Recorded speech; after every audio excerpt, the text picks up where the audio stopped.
Bonjour à tous, bienvenue chez les Miradors, je suis Hirder et je suis en compagnie de Miss Monroe. Et aujourd'hui on va vous parler de Midsommar, le film réalisé par Ari Aster avec Florence Pugh, Jack Reynor, William Jackson Harper et Will Poulter. Donc en gros, l'histoire vite fait, c'est le personnage de Danny qui subit un événement tragique, un événement bien tragique, et qui, pour se ressourcer un petit peu, part avec son petit ami William, je crois, si je dis pas de bêtises, non c'est Christian, part avec son petit ami Christian en Suède participer à un festival qui n'a lieu que tous les 90 ans. Voilà en gros l'intrigue. Ils partent avec un groupe d'amis dont en fait il y en a un, il fait son mémoire sur le festival. Ils appellent ça festival. C'est le Midsommar, je crois, en plus le nom du festival. Oui, je crois, mais je veux dire, donc, il fait son mémoire justement sur le festival. Et en fait, comme donc, le personnage de Danny vient de vivre un moment très difficile, son petit ami lui a proposé d'aller avec eux. Il est persuadé qu'elle dira non, mais pour finir, elle accepte. Et on sent dès le départ que c'est une ambiance très Regroupée.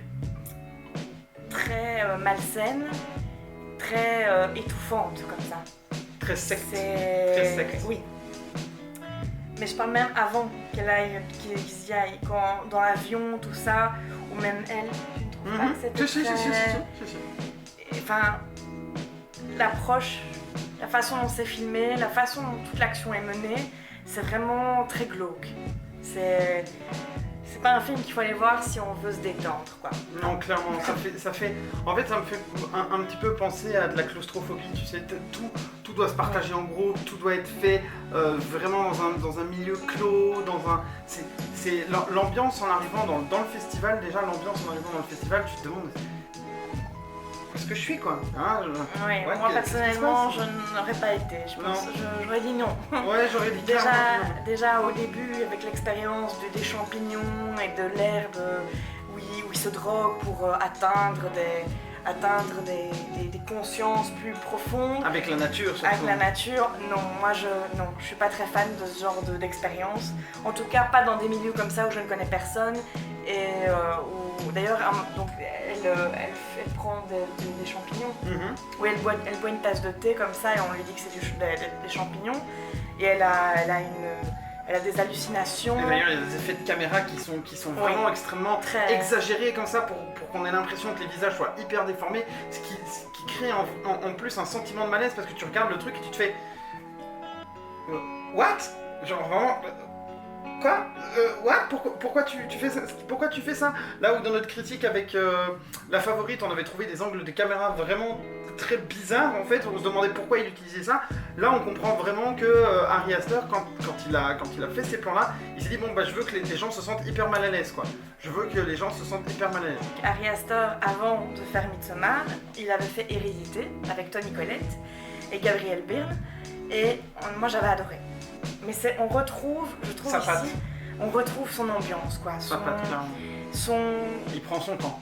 Il prend clairement son temps, mais c'est vraiment pas dérangeant. Moi, c'est ça que j'aime dans le cinéma, c'est les plans où il n'y a pas de dialogue, ou très peu de dialogue, ou des dialogues insipides, de style comment ça va, machin. Et en fait, tout est dans le jeu des acteurs, dans le regard, et ça prend forme. Et c'est énorme, quoi. Et donc moi j'avais adoré Hérédité, vraiment, même si j'avais lu plusieurs critiques dernièrement qui disaient que c'était pas terrible, moi j'avais vraiment adoré. Je trouve que c'est vraiment un bon film d'épouvante. Ça monte petit à petit et on se sent de nouveau oppressé. Oppressé, c'était le mot qu'on cherchait. Voilà, et donc ici, quand on avait vu la bande-annonce de Midsommar, déjà rien qu'avec la bande-annonce, on s'était dit, c'était très lumineux comme ça la bande-annonce. Ouais, mais très fleuré, très lumineux. C'est ça qui fait que c'est un film d'épouvante, mais hyper lumineux. Oui. Tu vois, d'habitude dans les films d'épouvante, c'est très noir, t'as des ambiances très malsaines, t'as des jumpscares. Là, il réussit quand même l'exploit à te faire des jumpscares en pleine lumière, quoi. Tu vois, le truc en pleine lumière. Quand tu me dis ça, je pense à un grand classique, le Shining. Oui. Excuse-moi, mais le Shining, il arrive à nous faire peur alors que... Nous mettre mal à l'aise plutôt, parce que c'est pas vraiment une peur, c'est... Moi avec Shining, j'ai plus été mal à l'aise que d'avoir peur. Mais c'est vraiment ce sentiment de mal-être, que tu regardes les personnages, tu te dis mais... Comment ils peuvent endurer ça, quoi? C'est vraiment... Et c'est malsain, c'est macabre aussi, il y a des scènes, sans vouloir rentrer dans les détails pour faire un quelconque spoil, mais il y a des scènes, quand j'ai vu, moi qui pourtant, ça me dérange pas spécialement la vue du sang, ce genre de choses, j'étais quand même un peu là en mode... Waouh! Ok, Mais il a osé! on le sent venir. Hein. Ouais. Cette scène-là à laquelle on pense, je pense tous les deux, on le sent venir. On le sent venir On largement sent- à l'avance. Mais D'ailleurs, je m'étonne que les personnes qui assistent, mais bon, c'est un film, donc forcément, c'est la mise en scène qui demande ça, mais ils ont l'air surpris. Donc je reviens juste encore sur la bande-annonce, parce que je me souviens qu'à l'époque, quand je l'avais vue, je m'étais dit, tiens, c'est comique, parce que ce gars-là, il nous avait pas habitués à ça dans Hérédité. Mais donc, je me souviens du logo que les fleurs apparaissaient, ça faisait très lumineux, très joyeux. Mais après, tu sens que c'est un truc, que c'est malaisant et que tu sens que la fille, enfin, on voit pas beaucoup dans la bande-annonce, mais on sent que ça va mal tourner. en plus, dans la bande-annonce, t'as l'impression que l'histoire va tourner tout autour du groupe, alors qu'en fait, l'histoire tourne principalement autour de Dani. En fait, autour du personnage de Dani, d'ailleurs, superbement interprété par Florence Pugh. Vraiment, c'était une belle découverte parce que je la connaissais pas avant ce film et vraiment, elle interprète super bien le rôle. Et c'est vraiment, si on doit résumer un petit peu, enfin, pas résumer l'histoire, mais si on doit un petit peu expliquer ce qu'il en est, c'est pour moi aussi une histoire un petit peu de rédemption, tu vois, de un petit peu quitter tout ce qui pourrait lui faire mal, tout ce qui pourrait lui faire du tort, par rapport à l'événement tragique qu'elle a subi, quitter un petit peu tout ce qui pourrait encore lui procurer du mal-être à ce niveau-là, pour trouver quelque chose de nouveau, une nouvelle expérience, une nouvelle famille, tu vois. Bah, c'est un peu la résilience, quoi.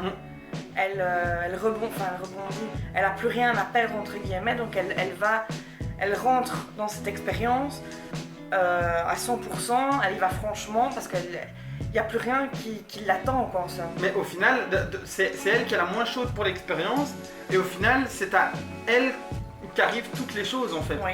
C'est à elle qui arrivent toutes les choses, puis bon, il y a des scènes quand même un peu comiques et cocasses aussi. Oui. Et l'ambiance du truc, même il y a certains plans de caméra qui te mettent mal à l'aise, quoi. Oui.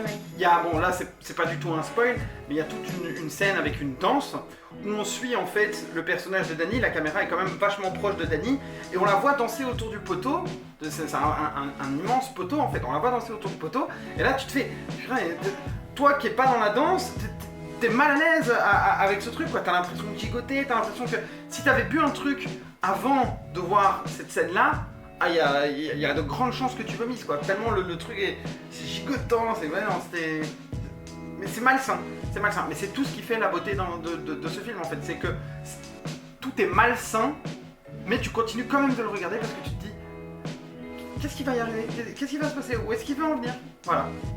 Voilà, moi j'ai vraiment adoré. J'ai passé un bon moment, sincèrement. Et je crois que sur 10, je lui mettrais un 7. Ah, pour ma part, ce sera un 7,5. Ce sera un 7,5. Voilà, on espère que vous irez le voir au cinéma. Ouais, on espère que vous irez le voir au cinéma. Puis bon, c'était notre critique de Midsommar. N'oubliez pas de vous abonner à notre chaîne YouTube, de mettre un petit pouce bleu et un commentaire, et surtout n'oubliez pas d'aller au cinéma. Salut.